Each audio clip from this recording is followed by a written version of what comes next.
puede producir la muerte súbita. Es un pequeño porcentaje. Y esto se da en los pacientes, vamos a ver más adelante, que tienen la característica eléctrica de la vía accesoria es que tiene un periodo refractario muy corto, ¿no? Y es una vía que conduce anterógradamente. Después, dentro de los síntomas, también encontramos que las taquicardias supraventriculares, si son permanentes, o sea, se producen más del 75% del tiempo y por varios días, pueden producir una taquimiocardiopatía con disminución de la fracción de eyección del ventrículo izquierdo. Y como les dije, las taquicardias supraventriculares paroxísticas pueden terminarse con maniobras vagales, adenosina.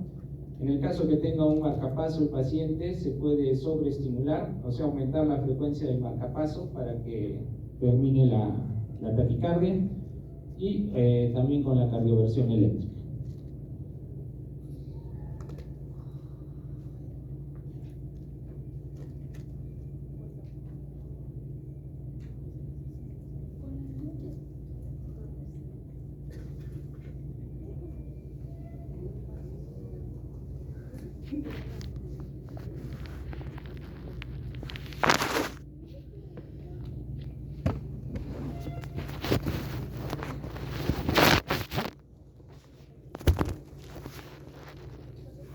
Entonces, sacando la fibrilación auricular, que es la taquicardia más común, y sacando las contracciones auriculares prematuras, que es la arritmia supraventricular más común, tenemos el flutter, que viene a ser la más común de las taquicardias.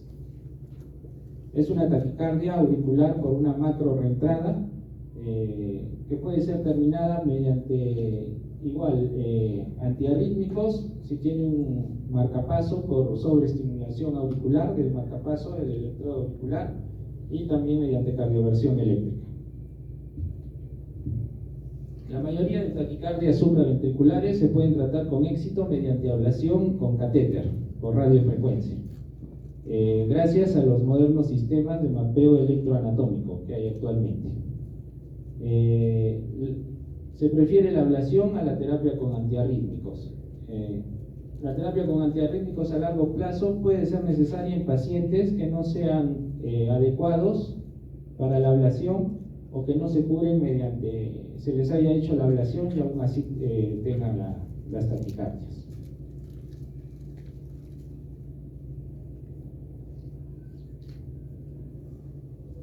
En cuanto a la epidemiología, ya vamos a ver un poco de la epidemiología. La descripción precisa de las taquicardias supraventriculares es difícil, ya que los datos publicados a menudo no hacen una diferenciación eficiente entre la fibrilación auricular, el flutter y las otras arritmias supraventriculares. Las toman todos en general. Por el contrario, la fibrilación auricular sí está bien estudiada y tiene datos precisos. En cambio, en el caso de las taquicardias supraventriculares, la epidemiología es escasa, sobre todo en la población en general, ¿no? Hay algunos estudios en cohortes observacionales de ciertos hospitales, pero no hay más en la población en general.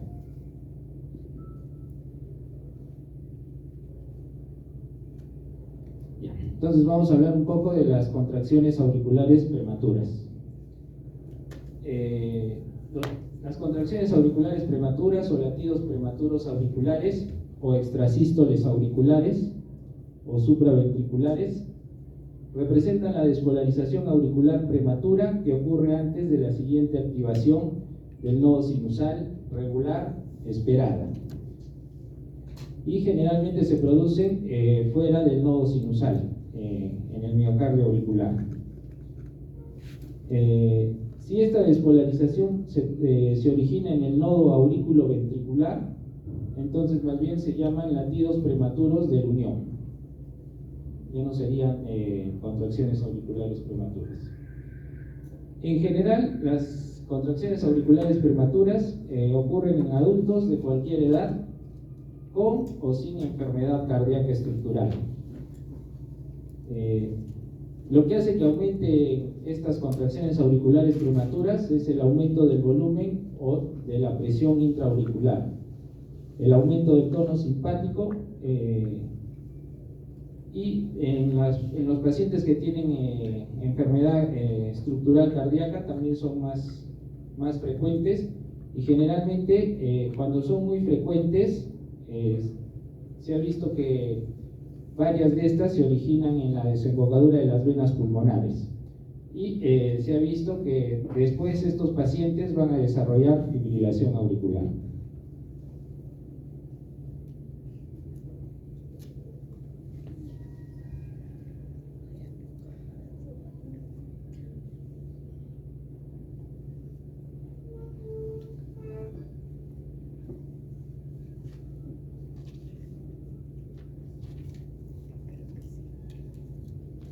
En cuanto a los síntomas, a menudo son asintomáticas. Los pacientes no refieren síntomas o pueden referir síntomas como palpitaciones, mareos.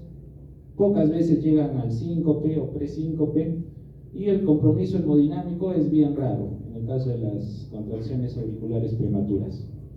El examen físico, vamos a encontrar pues una irregularidad del pulso, y vamos a encontrar una onda P prematura, como les dije, que eso es un latido que aparece antes con una onda P que va a ser distinta a la P sinusal normal, ¿no? Y la morfología de la P depende de dónde se origine esta contracción auricular prematura. El intervalo PR puede ser normal, corto o prolongado, dependiendo también el origen de la contracción auricular. Y el QRS es estrecho porque la despolarización es normal a través del haz de His. El Holter ayuda bastante a caracterizar esta arritmia, y también nos ayuda, bueno, a diagnosticarla, y nos ayuda a ver, a cuantificar la frecuencia de esta arritmia.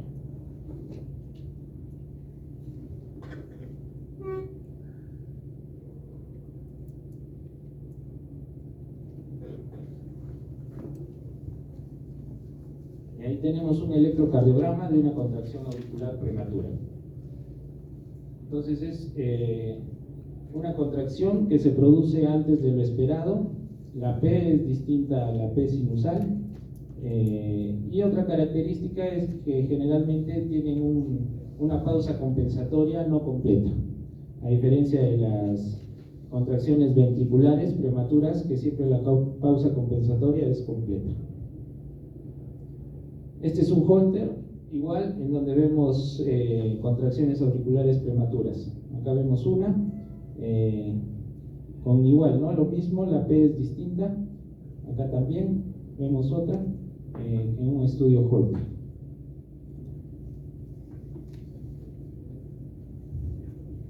Entonces, eso sería en cuanto a las contracciones auriculares prematuras. Ahora vamos a hablar un poco la definición otra vez de taquicardias supraventriculares. Entonces, como hemos dicho, son todas las taquicardias que se originan en el tejido supraventricular, es decir, el nodo sinusal, aurículas o el nodo aurículo-ventricular, o que requieren de estos tejidos para su mantenimiento. En el caso de las taquicardias supraventriculares paroxísticas, es un síndrome clínico caracterizado por una taquicardia con un inicio y terminación abruptos. Esto es lo que define, esta terminación y inicio abruptos es lo que define el paroxismo. No hay un periodo de calentamiento ni de enfriamiento. La frecuencia cardíaca pasa de 70 de frente a 180, ¿ya? A diferencia, por ejemplo, en las taquicardias sinusales, que hay un periodo de calentamiento y de enfriamiento. Entonces, las no paroxísticas sí tienen ese periodo de calentamiento y enfriamiento, ¿ya?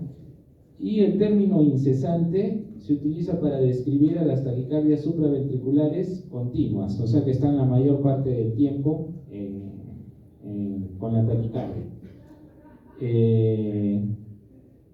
Y que, por ejemplo, en un estudio Holter están por lo menos un 90% del tiempo. Y son estas taquicardias incesantes las que pueden producir pues las taquimiocardiopatías. Y la presentación clínica, los síntomas es heterogéneo también, dependiendo del tipo de taquicardia supraventricular, de la edad del paciente y de las comorbilidades subyacentes. Un joven sin ninguna comorbilidad puede tolerar mejor una taquicardia supraventricular y de repente no presentar síntomas o síntomas muy leves. En cambio, una persona mayor con bastantes comorbilidades no las va a tolerar bien y puede incluso tener compromiso hemodinámico. Y este es un electro de una taquicardia supraventricular, ¿no? QRS angosto, RR regular. Bueno, en este caso no vamos a ver la onda P, porque está prácticamente metida en el QRS, pero estas son las taquicardias supraventriculares. Ese es un electro clásico. Los factores que generalmente desencadenan las taquicardias supraventriculares son variados, ¿no? Pero generalmente es el alcohol, café, el tabaco, la cocaína, también drogas recreativas, el estrés, ya sea físico o emocional, y algunas drogas, ¿no? Como beta-2 agonistas pueden desencadenar las taquicardias. Y dentro de las condiciones patológicas tenemos el hipertiroidismo, infecciones, anemia, hipovolemia, todas estas alteraciones.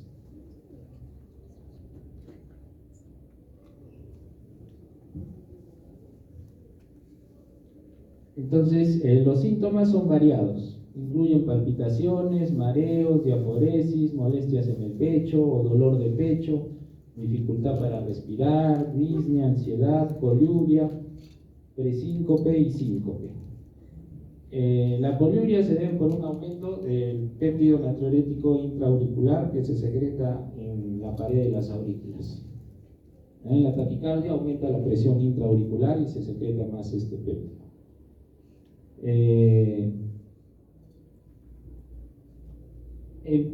Para hacer el diagnóstico y poder diferenciar las taquicardias supraventriculares, tenemos que ver el patrón del electrocardiograma.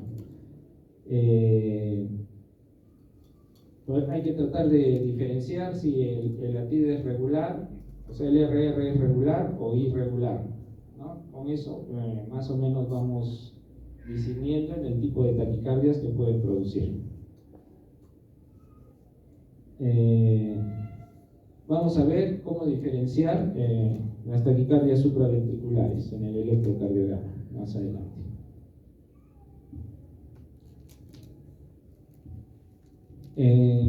Bueno, como les he dicho, los pacientes jóvenes no alteran mucho su calidad de vida y las toleran bien, pero un paciente mayor puede alterar la calidad de vida significativamente.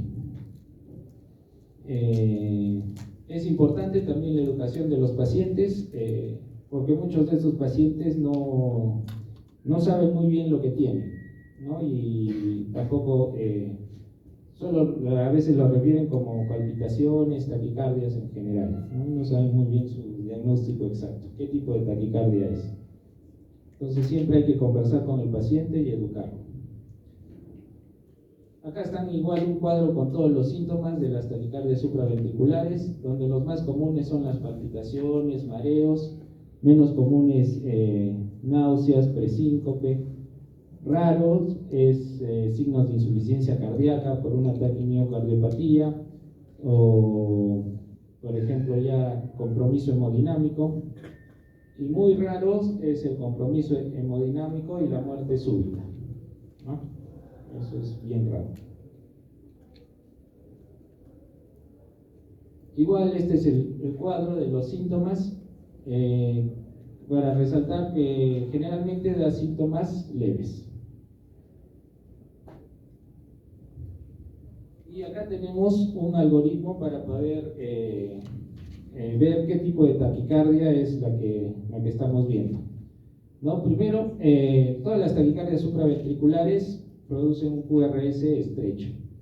Ya vamos a ver más adelante que el QRS ancho generalmente son taquicardias de origen ventricular. Pero hay tres tipos de taquicardias supraventriculares que dan un QRS ancho. Ya vamos a verlo más adelante. Pero en general las taquicardias, si vemos QRS estrecho, es una taquicardia supraventricular. Hay que ver si es regular o irregular. Si es irregular, entonces estamos hablando de una fibrilación auricular, un flúter auricular con bloqueo variable o una taquicardia auricular multifocal. Si es regular, lo que tenemos que ver es la onda P. ¿Ya? Si la onda P no la vemos, lo más probable es que se trate de una taquicardia por reentrada en el nodo auriculoventricular clásica, que es por la vía lenta y sube por la rápida. Ya vamos a ver eso también. Si, de ahí lo que vemos es el intervalo PR y RP. Si el intervalo RP es menor al PR y la onda P está después de 0.08 milisegundos, estamos hablando de una taquicardia por entrada por una vía accesoria. Por ejemplo, el Wolff-Parkinson-White. Si la onda P no la vemos o está en los primeros 0.08 milisegundos después del QRS, es una taquicardia por reentrada en el nodo auriculoventricular. Y si el intervalo RP es mayor al PR, estamos frente a una taquicardia auricular. Y acá más o menos está el esquema. En el caso, por ejemplo, de las taquicardias por reentrada en el nodo auriculoventricular, la onda P no la vamos a ver porque está oculta en el QRS, o la vamos a ver en los primeros 0.08 milisegundos después del QRS. Entonces, si vemos esta, y es una onda P negativa en derivadas inferiores, ¿ya? Porque es una activación retrógrada de las aurículas. Entonces, por eso la P es negativa en cara inferior. Entonces, si vemos esto, no vemos la P o la P después del QRS en los primeros 0.08 milisegundos, estamos hablando de una taquicardia por reentrada nodal clásica que baja por la vía lenta y sube por la vía rápida. Si vemos la onda P después de 0.08 milisegundos, lo más probable es que se trate de una taquicardia por reentrada por una vía accesoria auriculoventricular. Y si más bien lo que vemos es el intervalo RP, este intervalo de la R a la P es mayor que de la P a la R, entonces estamos hablando de una taquicardia auricular. Si tienen alguna duda, pregunten. ¿Ya? Entonces, en las taquicardias, ver el intervalo RP y PR y dónde se encuentra la onda P nos ayuda a distinguir entre estas tres taquicardias: taquicardia auricular, taquicardia por reentrada por vía accesoria y taquicardia por reentrada en el nodo auriculoventricular. ¿Cómo? Sí, o sea, la P está metida en el QRS que no se ve, o está en los primeros 0.08 milisegundos, los cuadraditos. Y acá este es un esquema para ver, un electrocardiograma para ver el paroxismo, ¿no? ¿Por qué se llama paroxismo? Acá la frecuencia está en 70 latidos por minuto y de frente pasa a 180. ¿Ya? No hay un periodo de calentamiento ni enfriamiento. Igual cuando termina, bueno, acá hay una contracción ventricular prematura, pero estaba en 180 y de ahí ya pasa a 70, 80 latidos por minuto. ¿Ya? Eso quiere decir paroxística.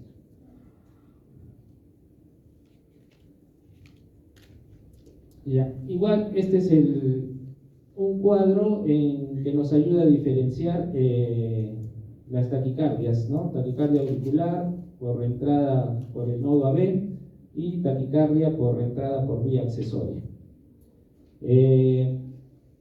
La taquicardia por reentrada en el nodo AB, como les he dicho, que no hay P o la P está en los primeros 0.08 milisegundos, es la clásica, o sea, la que baja por la vía lenta y sube por la rápida.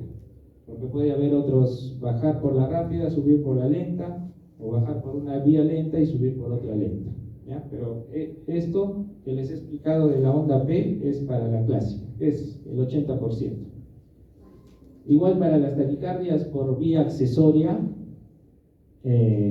por entrada por vía accesoria, es el caso de las taquicardias ortodrómicas, ¿ya? Que son que baja por el haz de His y sube por la vía accesoria.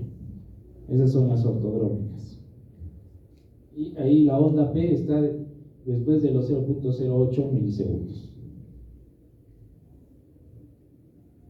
El caso del manejo agudo de estas taquicardias supraventriculares paroxísticas, lo que tenemos que hacer es recobrar el ritmo sinusal, o sea, la cardioversión. El tratamiento, como les he dicho, la mayoría de taquicardias son de QRS angosto. Si es de QRS ancho, es mejor que las manejemos como una taquicardia ventricular.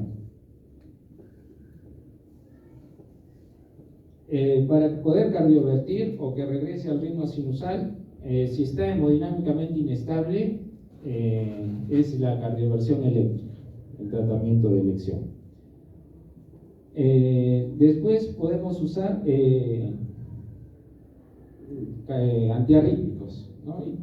O también podemos usar una cardioversión eléctrica electiva, si el paciente está estable.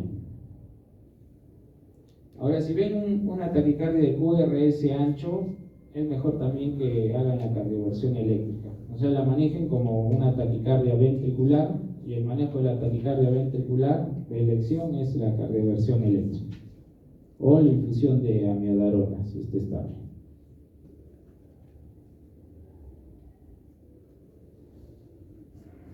Entonces, para terminar una taquicardia supraventricular con QRS estrecho, utilizamos maniobras vagales o adenosina para terminarla agudamente. ¿Y qué es lo que van a hacer las maniobras vagales como la adenosina? Lo que van a hacer básicamente es bloquear el nodo auriculoventricular. Y como estas taquicardias requieren de este nodo para perpetuarse, o sea, para que se dé la reentrada, al bloquear el nodo terminamos la taquicardia y vuelve al ritmo sinusal.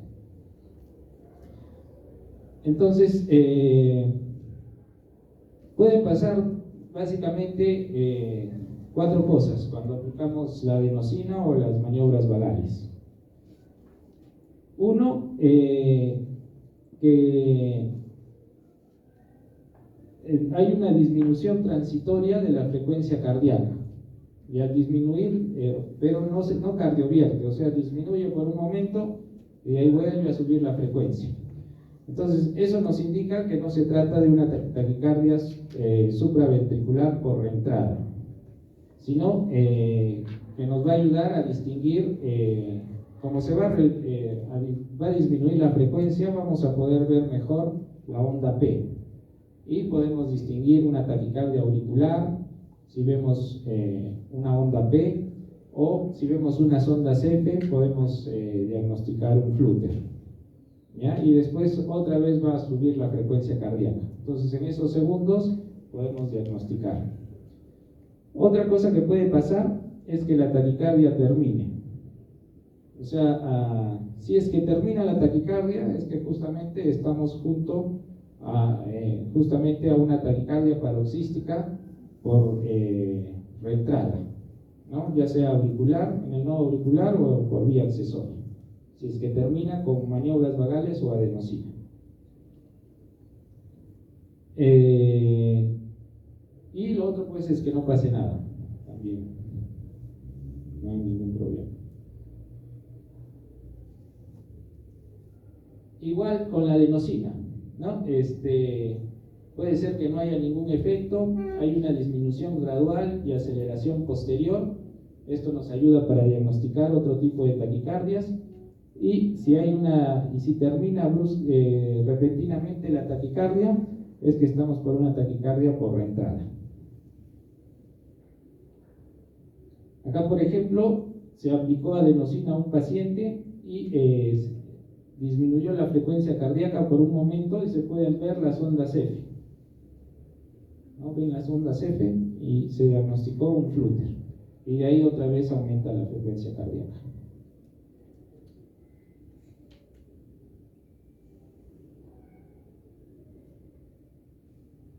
Ya, les dije que las taquicardias supraventriculares producen un QRS angosto, pero hay y las taquicardias ventriculares QRS ancho. Pero hay tres tipos de taquicardias supraventriculares que se presentan con QRS ancho o mayor de 0.12 milisegundos, ¿no? Y son cuando hay una conducción aberrante, frecuencia dependiente.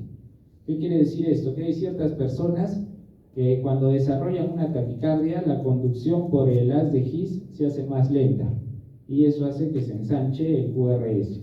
Termina la taquicardia y la conducción vuelve a su velocidad normal por el haz de His y otra vez el QRS se hace angosto, ¿no? Estas personas tienen una conducción que se llama decremental por el haz de His y van a producir un QRS ancho solo en episodios de taquicardia. Otro caso es de que el paciente ya tenga un bloqueo de rama derecha o izquierda antiguo y desarrolle una taquicardia supraventricular. Entonces, en este caso, por el bloqueo de rama antiguo va a ser el QRS ancho. Y el otro caso es cuando se desarrolla una taquicardia antidrómica. La antidrómica es una taquicardia por entrada por una vía accesoria, pero en este caso baja, o sea, la reentrada se produce porque baja por la vía accesoria y sube por el haz de His. Entonces, al despolarizarse el ventrículo por la vía accesoria va a dar un QRS ancho. ¿Ya? Esas son las antidrómicas. Y esas son las tres taquicardias que pueden dar un QRS ancho. Ahora hay algoritmos para poder distinguir una taquicardia ventricular de una supraventricular con QRS ancho. ¿Ya? No es necesario que lo sepan, pero para que tengan una idea de que se puede distinguir, ¿no? En el caso de ustedes es mejor, si ven un QRS ancho, tratarla como taquicardia ventricular, ¿no? Y angosto, supraventricular. Igual, según la morfología, en B1 o en B6 podemos saber si es una taquicardia ventricular o supraventricular. Esto igual son datos que nos ayudan a distinguir. Ya. En cuanto al tratamiento, como les he dicho, agudamente lo que se trata es de reponer el ritmo sinusal, o sea, cardiovertirlo al ritmo sinusal. Y generalmente utilizamos fármacos antiarrítmicos, ¿no? El fármaco de elección que utilizamos en las paroxísticas supraventriculares es la adenosina, porque actúa rápidamente en 20-30 segundos y su tiempo de acción también es corto, 1 minuto, 2 minutos y deja de actuar. Entonces nos va a ayudar bastante la adenosina. En cuanto al tratamiento a largo plazo, lo que se está tratando de hacer es la ablación con catéter del foco de la taquicardia y de esta manera va a ser curativa.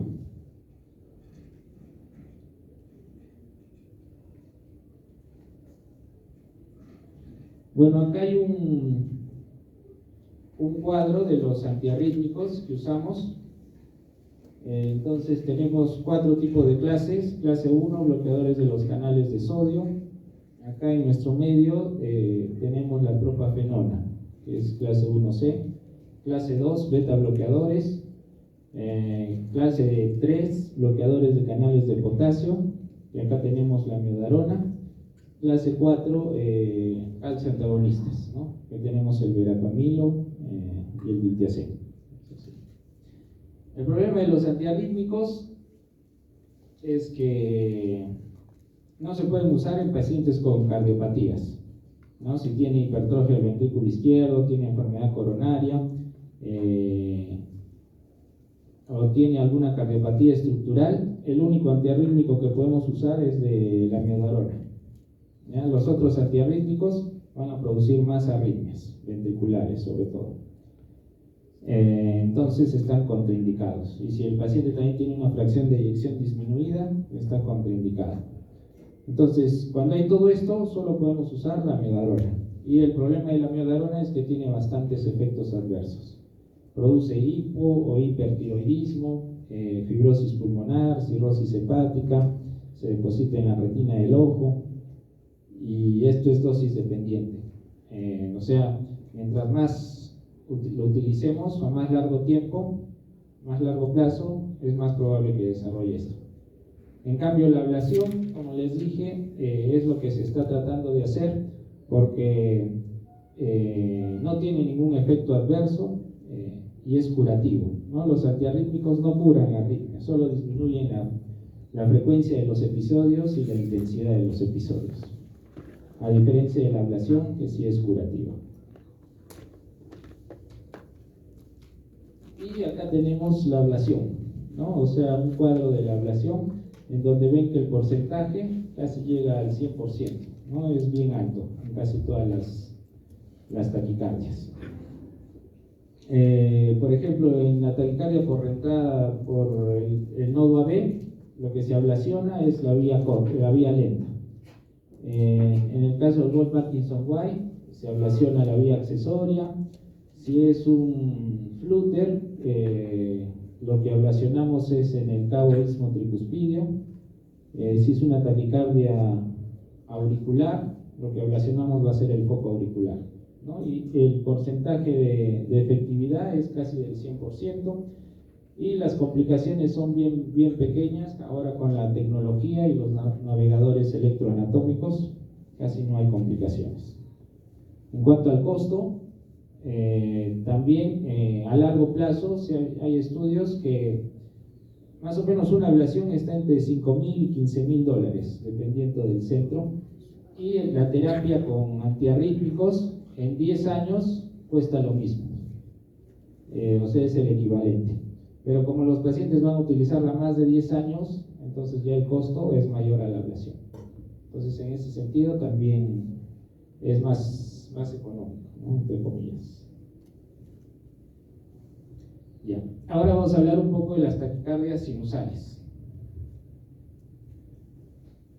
La taquicardia sinusal puede ser un fenómeno fisiológico normal o debido a una causa patológica subyacente. Pero además existen otros tipos de taquicardia sinusal que la mayoría tienen un pronóstico benigno, pero pueden desarrollar síntomas y ser discapacitantes, ¿no? Este es el problema de las taquicardias sinusales. Entonces, las causas de taquicardia sinusal fisiológica, tenemos, causas fisiológicas y causas patológicas, ¿no? La taquicardia sinusal se puede dar por emociones, ejercicio físico, dolor, embarazo, y causas patológicas: ansiedad, ataque de pánico, anemia, fiebre, deshidratación, hipertiroidismo, hipoglicemia.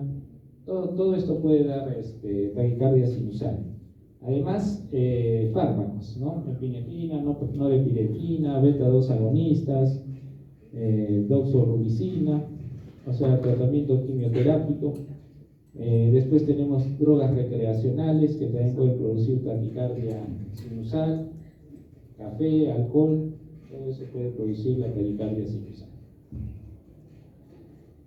Entonces tenemos la taquicardia sinusal fisiológica, la patológica, pero además, si no llegamos a hacer un diagnóstico, tenemos la taquicardia sinusal inapropiada, que viene a ser un diagnóstico de exclusión. O sea, viene un paciente con generalmente mujeres, jóvenes, con taquicardia, con una frecuencia de 120 durante todo el día, y hacemos el estudio de todas las causas fisiológicas y patológicas. Si no encontramos ninguna causa, podemos decir que estamos frente a una taquicardia sinusal inapropiada. Y lo que se cree es que hay un aumento del estímulo simpático en estos pacientes, o puede también tener una alteración en los canales iónicos del miocito, ¿no? Y que esto produciría la taquicardia.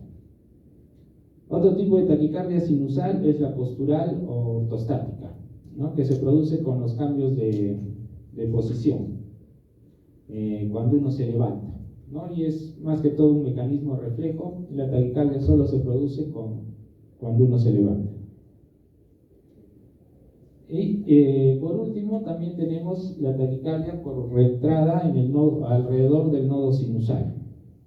Este tipo de taquicardia va a dar o sea, en el electrocardiograma la vamos a ver igual que la taquicardia sinusal normal. Lo único que ayuda a distinguir es que esta es paroxística, o sea, no tiene periodo ni de calentamiento ni de enfriamiento. En el caso de la taquicardia postural ortostática, no se sabe muy bien su mecanismo y se han intentado tratamiento con varias drogas y ninguna es efectiva. Entonces, en cuanto al tratamiento, en la fisiológica y patológica hay que tratar la causa de fondo, no necesitan tratar la taquicardia. En la taquicardia sinusal inapropiada se puede dar beta bloqueadores, y si no responde bien, beta bloqueadores con ivabradina. La ivabradina es un nuevo antiarrítmico que bloquea los canales F de sodio que se encuentran solo en el nodo sinusal, no se encuentran en ningún otro lado del corazón. Y si no responde, bueno, a esta asociación no hay mucho que hacer, ¿no?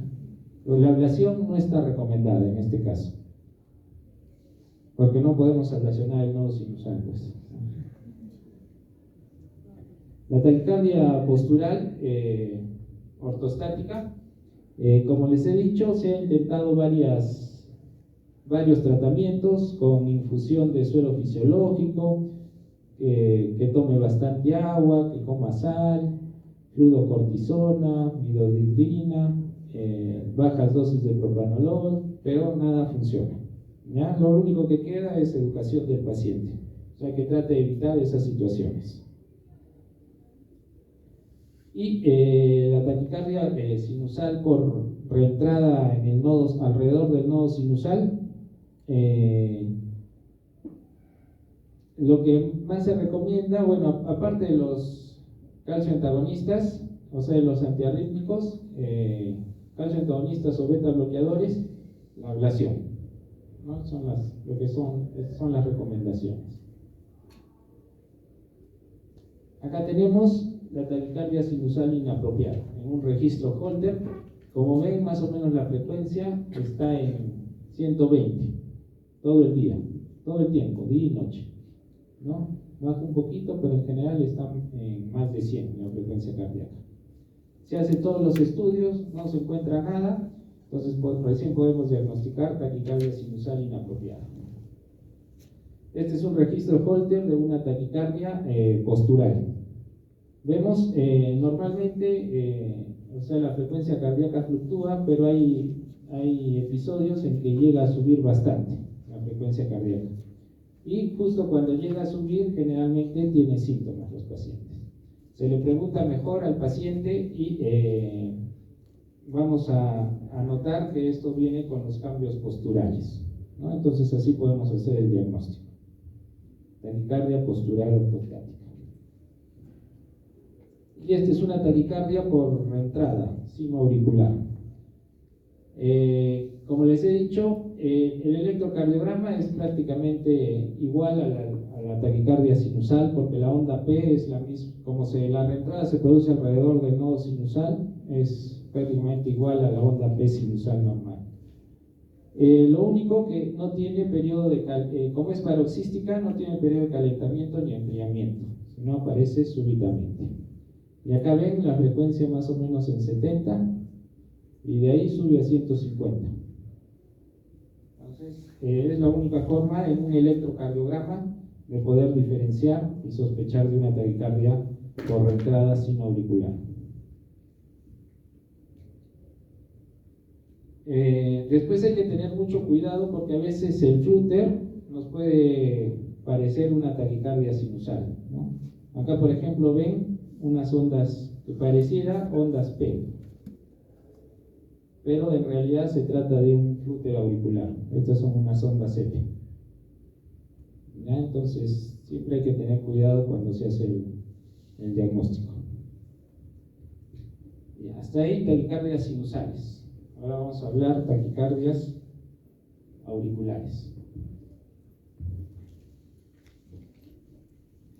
La taquicardia auricular, vemos ahora que como se está practicando mucho la ablación por la fibrilación auricular, y esta ablación se realiza en la desembocadura de las venas pulmonares, en la aurícula izquierda, justamente ahí están apareciendo focos que producen taquicardias auriculares. Entonces es una taquicardia que está siendo cada vez más común en los pacientes que han sido ablacionados por una fibrilación auricular. Los mecanismos electrofisiológicos no son fáciles de establecer, pero hay que distinguir las macro reentradas de las micro reentradas y de las taquicardias por un aumento de la excitabilidad. O sea, hay un foco que tiene un aumento de la excitabilidad, digamos, y va a despolarizar rápidamente. Entonces hay que distinguir las macro reentradas de los focos ectópicos. ¿Por qué? Porque para la ablación va a ser distinto. En una macro reentrada, cuando hay la macro reentrada, hay que cortar hay que como detener el paso del impulso eléctrico de la reentrada, y generalmente se hace uniendo dos puntos que no conducen, o sea, eléctricamente muertos. En cambio, en las taquicardias por micro reentradas o cuando hay un foco auricular que se excita más rápido, lo que tenemos que ablacionar es ese foco, ¿no? Entonces, por eso hay que distinguirlas. En estos casos, la activación pues se origina en este foco y se propaga centrífugamente al resto de las aurículas. Mientras que en las macro reentradas, como les digo, sigue un camino que es el de la macro reentrada, que generalmente es alrededor de un obstáculo central y vuelve a reentrar. O sea, se produce un círculo. Esa es una reentrada. En cuanto a tratamientos, igual, fármacos antiarrítmicos y la ablación, ¿no? La ablación ahora se trata de hacer con más frecuencia porque es, como les he dicho, el tratamiento de elección y es curativo. Y con las nuevas tecnologías es más fácil poder localizar estas taquicardias. Entonces acá estaba lo que les decía. Estas son macro reentradas, ya que se producen es un círculo alrededor de un obstáculo. Por ejemplo, estas son alrededor de las venas pulmonares, izquierdas, derechas, o alrededor del anillo mitral. Y esto es las taquicardias auriculares, focales o por micro reentrada, ¿no? Que acá es un foco el que origina, o la reentrada es un círculo pequeñito, ¿no? Por eso se llama micro reentrada. Entonces, el tratamiento, en el caso de acá es la ablación, pero la ablación, por ejemplo, tenemos que unir las venas pulmonares con el anillo mitral, ¿no? Hay que quemar todo esto para que no se produzca la reentrada, o sea, bloquear ese camino, esta vía. En cambio, en estas, lo único que hacemos es quemar ese foco, ¿ya? Entonces, hay que distinguirlas para la ablación. Bueno, acá hay este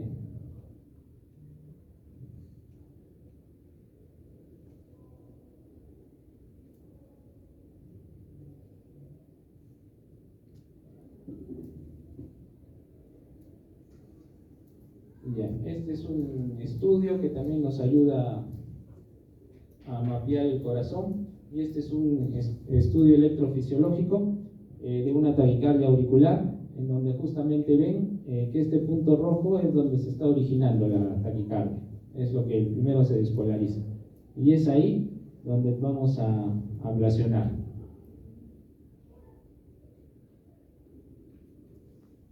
Ya, esas serían las taquicardias auriculares. Además, la taquicardia auricular puede ser unifocal o focal, si solo hay un foco, y multifocal, si hay varios focos en las aurículas.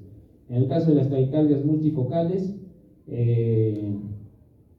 van a dar pues 3 P's distintas, ¿no? Por cada foco. El PR también va a ser variable. El QRS es angosto porque la despolarización es por el haz de His, y generalmente estas arritmias se ven más en pacientes con problemas pulmonares. Entonces, si ven una taquicardia auricular multifocal, siempre pensar en problemas pulmonares, hay que buscar. Después, el otro tipo de taquicardias son por macro reentradas, auriculares por macro reentradas. Y acá tenemos la clásica, es el flúter, ¿no? El flúter auricular es una macro reentrada que se produce y que pasa por el cabo ismotricuspidio.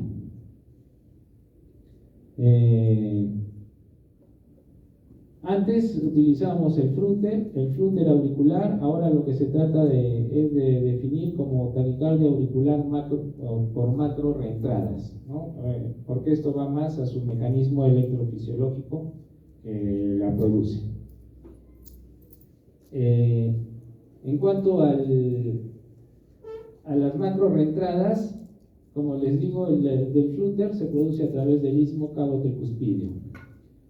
Y el flúter clásico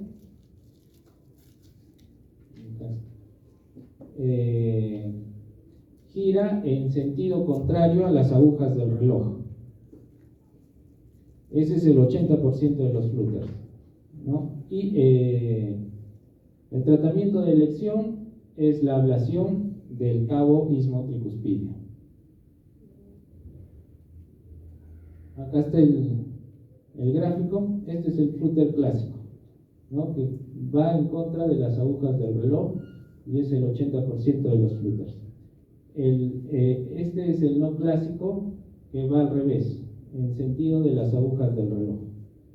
Este flúter clásico, este es el cabo ismotricuspidio, y acá es donde se ablaciona, o sea, se quema desde la vena cava inferior hasta la tricuspio, ¿no? Se hace una línea y ahí termina el flúter.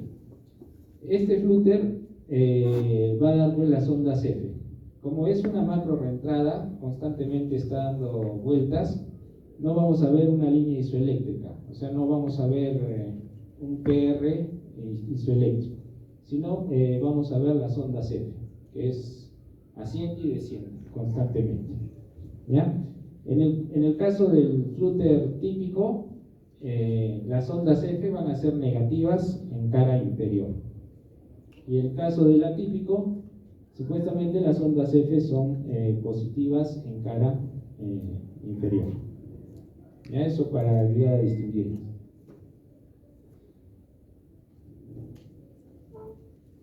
Pero como les he dicho, también puede haber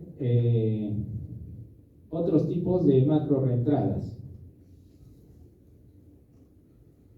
Por ejemplo, acá tenemos una macro reentrada en la aurícula derecha también, un loop superior, un loop inferior, este es lateral, septal, que también pueden dar, o sea, las ondas F mayúsculas. Y en la aurícula, esto en la aurícula derecha, y también podemos encontrar en la aurícula izquierda, ¿no? Esto igual es otro tipo de flúter, pero que solo es de un loop inferior, ¿no? Igual va a tener las ondas F.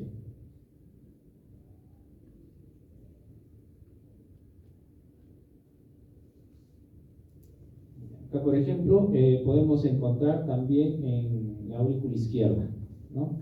En la aurícula izquierda podemos encontrar alrededor de las venas pulmonares.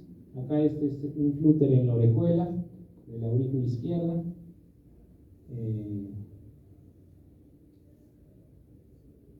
Entonces, podemos también encontrar alrededor del anillo mitral o alrededor del anillo tricuspide. ¿Ya? La única forma de distinguirlos es mediante un estudio electrofisiológico. Ahí vamos a ver dónde se produce la macro reentrada, y el tratamiento de elección es la ablación, pero también se puede usar antiarrítmicos.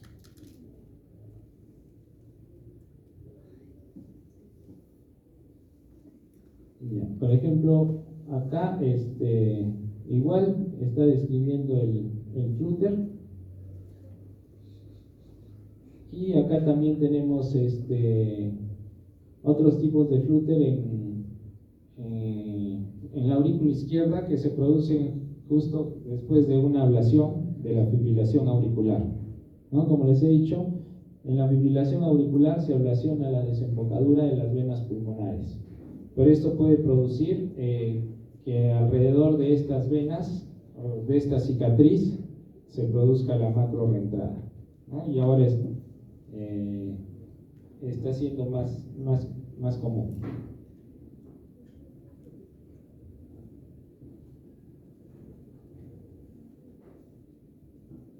Ya. Entonces, bueno, esto es básicamente que ahora hay que tratar de ya no llamarlo flúter, sino taquicardias auriculares por macro reentrada. Debido a que esto va a servir también para el tratamiento, para la ablación, ¿no? Entonces acá están clasificadas las según el mecanismo de reentrada. Entonces puede ser en la aurícula izquierda, aurícula derecha. Ya no es como antes, que se pensaba que el flúter era la única macro reentrada que podía existir, ¿no? En el caboísmo tricuspide.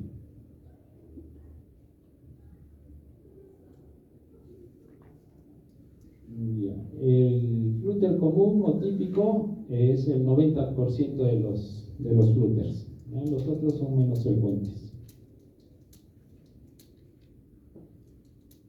Para poder saber dónde se produce la macro reentrada, igual hay que hacer un estudio electrofisiológico. Con el electrocardiograma no podemos saber dónde se produce la macro reentrada. Ahí hay distintos tipos de macro reentradas. Acá tenemos un electro de un flúter auricular. Ven las ondas F como dientes de sierra, que supuestamente son negativas en cara inferior, D2, D3, ABF.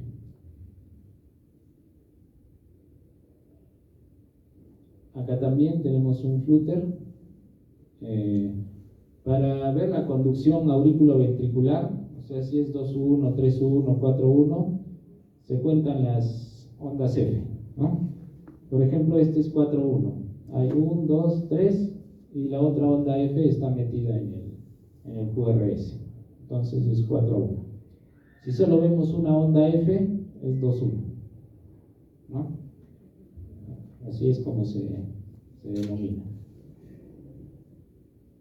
Acá está un estudio electrofisiológico para mapear un flúter, y con estos electrodos, o sea, el electrodo en sí tiene varios sensores. Y como tiene todos estos sensores, podemos,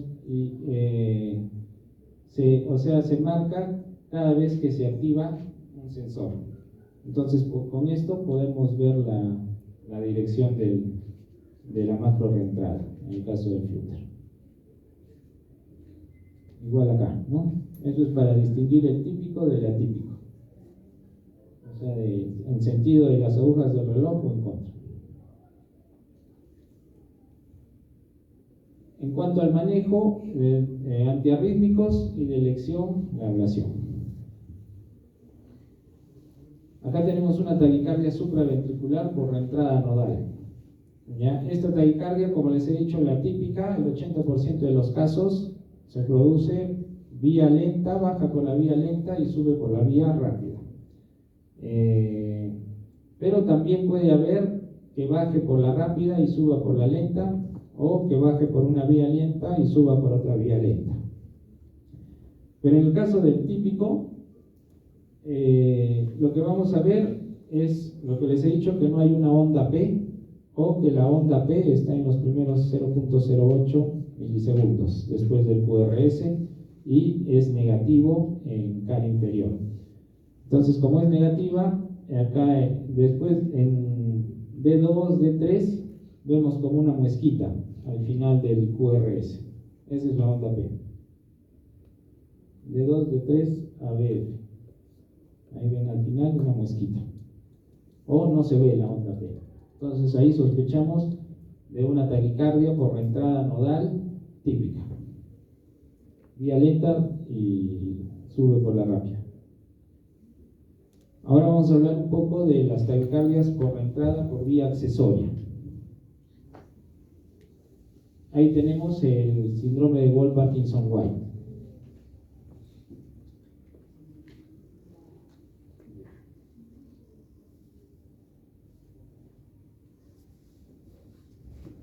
En cuanto al síndrome de Wolff-Parkinson-White, para definir el síndrome necesitamos un trazado electrocardiográfico compatible con las características del Wolff-Parkinson-White, y además del trazado eléctrico necesita tener síntomas, o sea, presentar taquicardias, ¿no? Si tiene los dos, es un síndrome. Si solo tiene el trazado eléctrico, es eso, solo trazado eléctrico de Wolff-Parkinson-White.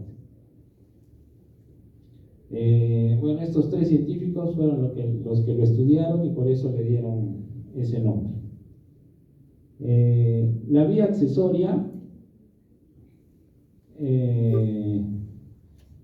esta vía accesoria que comunica aurículas con ventrículos, que se le llama As-de-Ken, puede tener una conducción anterógrada, retrógrada o bidireccional. Anterógrada es que conduce de aurículas a ventrículos. Retrógrada, de ventrículos hacia aurículas. Y bidireccional es en ambos sentidos. Generalmente la mayoría de pacientes con Wolff tienen en ambos sentidos, o sea, bidireccional. El patrón electrocardiográfico del Wolff-Parkinson-White es un PR corto, porque la vía accesoria, normalmente pues el estímulo eléctrico, el único sitio por donde pasa de aurículas a ventrículos es a través del nodo AB. Y en este nodo AB sufre un retraso que permite que se contraigan las aurículas y después los ventrículos. Pero cuando hay una vía accesoria que conduce anterógradamente, entonces el impulso eléctrico va a pasar de frente de las aurículas a los ventrículos. Entonces el ventrículo se va a despolarizar antes de tiempo por esta vía accesoria. Y eso es lo que va a dar la onda delta, la despolarización del ventrículo por la vía accesoria. Y como bypassea el nodo AB, el PR se acorta. Y la primera parte del QRS es la onda delta, que es la despolarización del ventrículo a través de la vía accesoria. Y la otra parte del QRS es ya la despolarización normal por el haz de His. Entonces, tenemos PR corto, onda delta y QRS ancho. Ese es el trazado eléctrico del Wolff-Parkinson-White. Y según la morfología de la onda delta, podemos saber dónde se encuentra esta vía accesoria. O sea, si la onda delta, que es la primera parte del QRS, por ejemplo, si es positivo en B1, en B1, o sea, positivo en B1, B6, B2, o sea, según la morfología, hay algoritmos que nos indican dónde se encuentra esta vía accesoria. Generalmente, la mayor parte de vías accesorias son laterales izquierdas en el Wolff-Parkinson-White.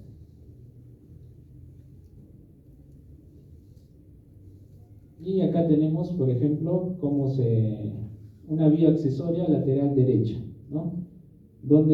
Cómo se va a encontrar la onda delta en las distintas derivadas, ¿no? Esta es posteroseptal. También la onda delta tiene algunas características en las derivadas. Esta lateral izquierda, que es la más común, como les he dicho. Y acá hay un algoritmo para saber dónde se encuentra, más o menos. Pero la forma exacta de ubicarlo y para el tratamiento es el estudio electrofisiológico, porque igual nos va a servir para ablacionar esa vía accesoria. El Wolff-Parkinson-White da 3 tipos de taquicardias: ortodrómica, antidrómica y una fibrilación auricular preexcitada. Esta es la ortodrómica, QRS angosto. Baja por el haz de His, sube por la vía accesoria, ¿ya? El QRS es angosto porque la despolarización se produce normalmente por el haz de His. La antidrómica es al revés. Acá toma la flecha, baja por la vía accesoria y sube por el haz de His. Entonces, como despolariza los ventrículos por la vía accesoria, va a dar un QRS ancho. Y esa es una causa de taquicardias supraventriculares con QRS ancho, antidrómica.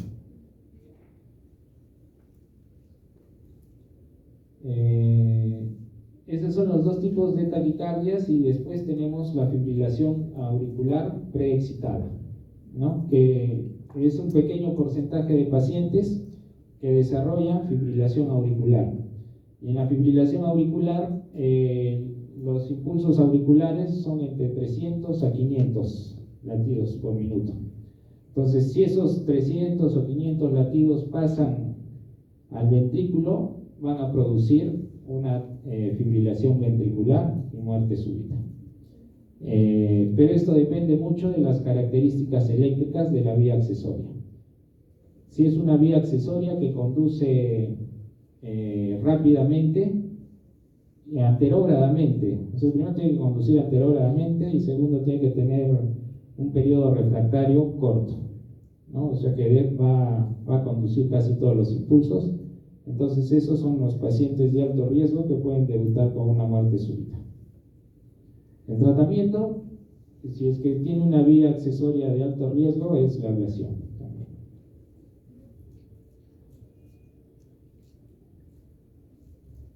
Ya.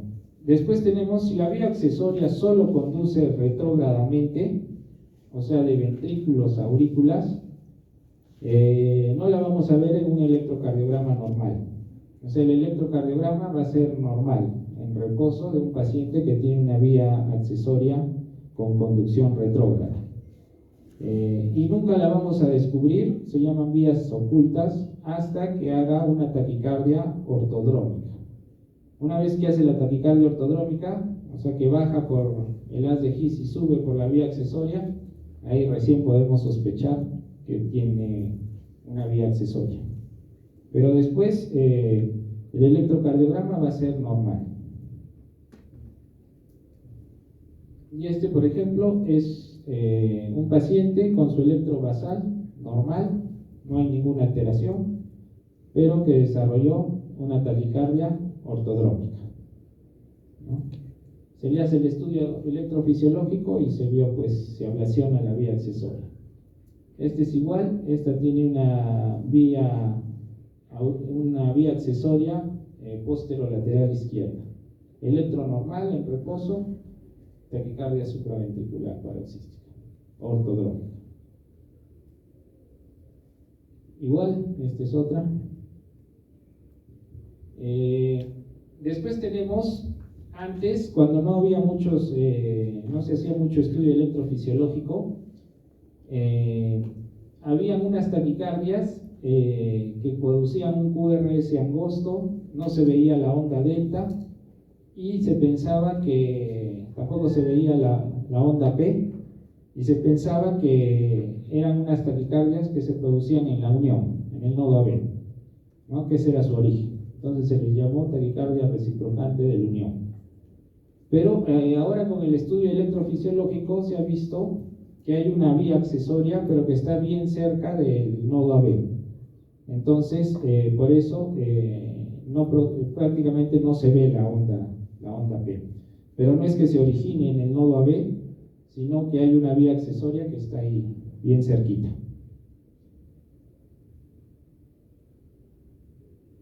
¿Ya?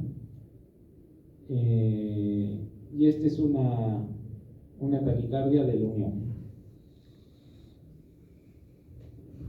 Después tenemos las vías accesorias tipo Mahain, ¿no? Como les he dicho, el Wolff-Parkinson-White, la vía se llama haz de Kemp, esta vía accesoria que comunica aurículos con ventrículos. Tenemos la de James, que va a producir el síndrome de Long-Gannon-Levine, que son taquicardias también con PR corto, y tenemos las de Mahain, que van a producir unas taquicardias tipo Mahain. Estas vías accesorias raras se caracterizan porque comunican la aurícula o la parte superior del nodo aurículo-ventricular con las fibras de Purkinje o la parte distal del haz de His. Y tienen una velocidad de conducción decremental, o sea que disminuye su velocidad de conducción por estas fibras con frecuencias altas. Entonces, estas fibras de Mahain lo que van a dar es una taquicardia con una imagen de bloqueo de rama izquierda, ¿ya? Porque la mayoría, como tienen velocidad decremental, disminuye en la taquicardia la velocidad de conducción por estas fibras y van generalmente a las fibras del Purkinje del haz de His, la rama derecha. Entonces primero se contrae el ventrículo derecho y después el izquierdo, y esto va a dar la imagen de bloqueo de rama izquierda.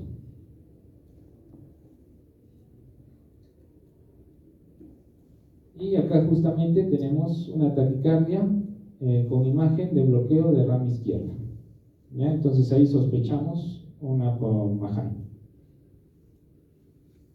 Tratamiento, también ablación, ¿ya? Ahora tenemos la preexcitación asintomática. Como les he dicho, hay pacientes que tienen el trazado eléctrico de Wolff-Parkinson-White, pero que nunca hacen taquicardias, o sea, nunca van a hacer taquicardias, no tienen el síndrome, solo tienen el trazado eléctrico. Pero también les he dicho que hay un pequeño porcentaje que puede desarrollar una FA preexcitada y muerte súbita en pacientes de Wolff-Parkinson-White. Entonces, justamente cuando un paciente viene y se le toma, a veces viene a un chequeo sin presentar ninguna taquicardia y le encontramos el trazado eléctrico de Wolff-Parkinson-White. La pregunta es, ¿lo ablacionamos o no? O sea, considerando el riesgo de que puede desarrollar una muerte súbita. O no lo ablacionamos pensando que nunca va a desarrollar una taquicardia. Entonces, estos casos son las preexcitaciones asintomáticas, ¿no? O Wolff-Parkinson-White asintomático. Lo que hay que hacer es tratar de estudiar esa vía accesoria, ¿no? Para saber si es que va a conducir todos los impulsos, o sea, tiene un periodo refractario corto, entonces hay que ablacionarlo, porque es probable que si hace una fibrilación auricular, se muera. En cambio, si tiene una vía accesoria con un periodo refractario largo, así haga una fibrilación auricular, no va a producir pues una muerte súbita, porque esa vía accesoria no va a conducir todos los impulsos. Entonces, hay dos formas de estudiarlo. Lo ideal es hacer un estudio electrofisiológico, porque ahí estudiamos las características eléctricas de esta vía accesoria. Y hay ciertas características que también nos indican que son de alto riesgo. Si el paciente es más joven, si podemos producir una fibrilación auricular en el estudio electrofisiológico, si podemos producir una taquicardia antidrómica en el estudio electrofisiológico, si hay múltiples vías accesorias, si las vías accesorias son septales, y esto es lo que les dije, ¿no? El periodo refractario corto menor a 250 milisegundos, o un Sperry, que es el intervalo RR, igual, menor a 240 milisegundos, ¿no? Esto es la traducción, tanto el periodo refractario corto como el Sperry, que esa vía accesoria va a conducir todos los impulsos y es de alto riesgo. Entonces, si encontramos alguno de estos factores, hay que ablacionar, ¿ya? Porque puede producir una muerte súbita. Acá tenemos el Sperry, ¿no? El Sperry es el RR más corto en la fibrilación auricular. Este es de 210. Si es menor a 240, es de alto riesgo. Entonces, a este paciente hay que ablacionarlo. Y esta es una fibrilación auricular preexcitada. Entonces, si ven, la FA preexcitada se caracteriza porque el ritmo es irregular, el RR es irregular, QRS ancho. Y otra característica es que cada QRS varía, o sea, en cada latido. O sea, este QRS es distinto al siguiente, es distinto a este, todos varían, ¿ya? Esa es la FA para diagnosticar una FA preexcitada. Y lo que medimos es el intervalo RR más corto. Si es menor a 240, alto riesgo y hay que ablacionar.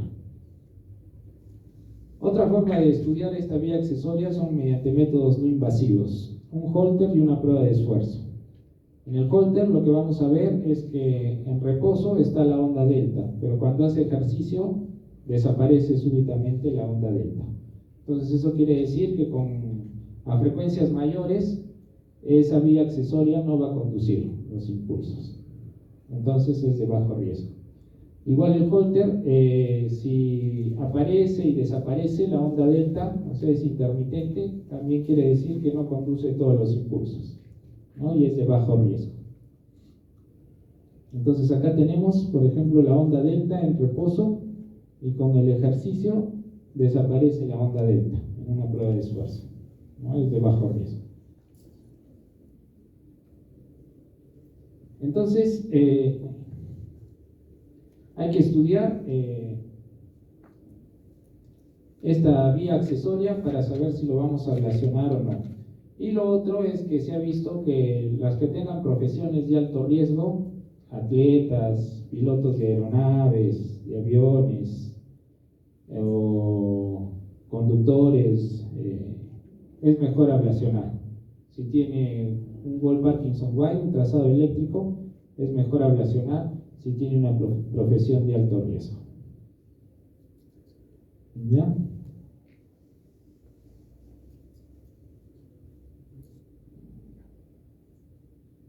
Bueno, y después tenemos las verdaderas taquicardias de la unión, ¿no? Que estas sí se producen en la unión, en el nodo auriculoventricular, son bien raras, generalmente se ven en niños con cardiopatías congénitas o malformaciones congénitas. Y ahí tenemos un ejemplo de una taquicardia de la unión. Y para terminar, yo creo que lo último, lo que les había dicho en cuanto al manejo de las taquicardias supraventriculares, que se prefiere la ablación, ya que económicamente es más costo efectivo que el tratamiento con antiarrítmicos. Con estas nuevas navegadores y mapeos electroanatómicos, casi las complicaciones son muy pequeñas, menos del 1%, Es un tratamiento curativo, ya no va a volver a presentar las taquicardias. Y por el otro lado, pues tenemos que los antiarrítmicos, de todas maneras, producen arritmias, ¿no? No se pueden usar, solo la miodarona podemos usar si el paciente tiene una cardiopatía o fracción de eyección disminuida. Después los otros antiarrítmicos están contraindicados si el paciente tiene una cardiopatía. Y la miodarona también tiene varios efectos adversos. Lo otro es de que no es curativo, solo va a disminuir los episodios de las taquicardias. Y como les he dicho, en cuanto a dinero, al final, después de 10 años, cuesta más el tratamiento médico que la ablación, ¿no? La ablación es solo un gasto por una única vez y eso es todo, solo que es un gasto fuerte. Lamentablemente, en nuestro medio todavía no se hace ablación, ¿no? Entonces, acá todavía el tratamiento es médico con antiarrítmicos. Y ahí están todos los estudios que se han hecho comparando esto. Listo, chicos. Les dejo las otras diapositivas, están ya en la computadora, de fibrilación auricular, taquicardias ventriculares y bradiarritmias. ¿Ya? Listo. ¿Hay preguntas?